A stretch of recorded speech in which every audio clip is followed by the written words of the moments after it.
Oke, di sini saya akan kembali mereview sebuah film yang pernah tayang di 2017, yaitu film Pengabdi Setan yang Bertemu.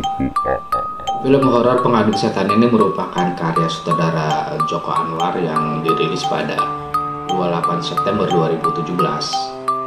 Film ini merupakan pembuatan ulang dari film yang berjudul sama pada tahun 1980 silam. Film ini menceritakan tentang salah satu anggota keluarga Rini yang terikat perjanjian dengan setan.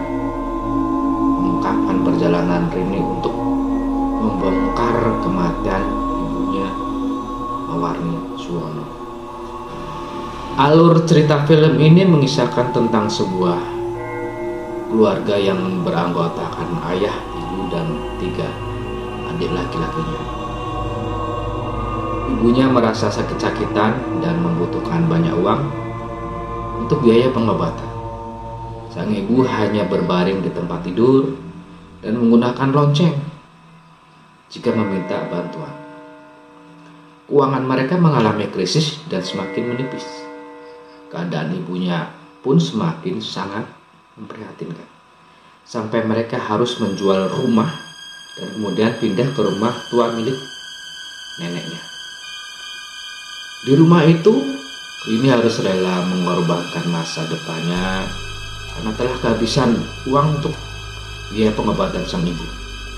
Rini sebagai anak tertua, dia mencari pekerjaan. Ibu mereka sakit selama hampir 3,5 tahun.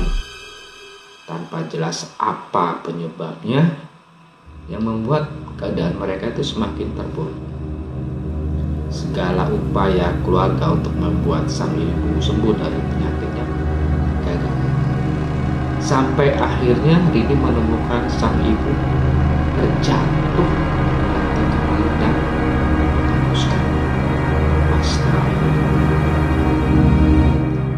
Di sebuah pemakaman, keluarga Rini dikenalkan dengan seorang ustadz dan juga putranya yang bernama Hendra. Kematian ibunya ternyata jadi awal dari teror di rumah keluarga. Teror satu persatu mulai bermunculan. Kita mengalami serangkaian kejadian Rini dan ketiga adiknya didatangi oleh sosok yang menyerupai sang ibu. Tak lama berselang, Bondi menemukan neneknya meninggal di sumur. Rini menemukan sebuah surat yang ditujukan untuk seorang yang bernama Budiman. Kemudian Rini pun pergi bersama Hendra untuk mengantarkan surat itu ke sebuah rumah susun tempat tinggal Budiman yang jauh dari rumahnya. Saat bertemu dengan Budiman, Rini mengetahui sebuah fakta yang mengejutkan tentang ibunya. Budiman mengatakan kepada Rini bahwa ibunya, Mawarni, dahulunya pernah melakukan sebuah perjanjian hitam dengan setan. Rini mengikuti sebuah sekte pemuja setan demi mendapatkan keturunan. Rentetan kejadian demi kejadian membawa Rini menemukan deretan fakta masa lalu ibunya. Di sisi lain di rumahnya, Bondi mulai dirasuki setan dan menyerang adiknya.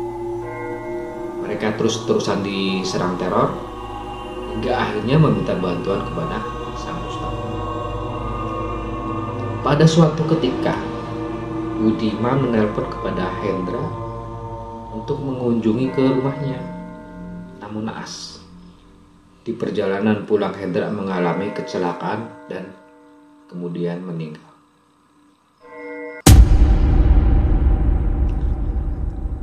Dan malam-malam itu semakin banyak kejadian-kejadian menakutkan yang terjadi. Rumah mereka pun semakin mencekam. Akhirnya mereka sekeluarga berencana untuk pindah rumah. Di saat mereka sudah siap untuk pindah, kendaraan mobil yang akan membawa mereka tak kunjung datang hingga malam tiba. Pada malam itu, sekelompok mayat hidup tiba-tiba muncul dan berkumpul di depan rumah mereka.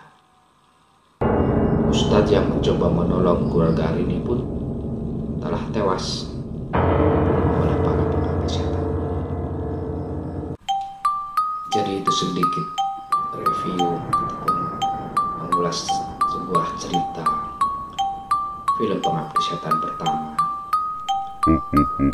yang telah tayang di 2017. Dan di 2022 ini ada sequel yang kedua, yaitu film Pengabdi Setan yang kedua. Film ini akan tayang sekitar bulan Agustus 2022, kalau tidak salah di tanggal 4 Agustus 2022. Kamu penasaran dengan kelanjutan film Pengabdi Setan yang pertama? Jangan lupa untuk nonton di film Pengabdi Setan kedua, hanya di bioskop kesayangan Anda. Terima kasih.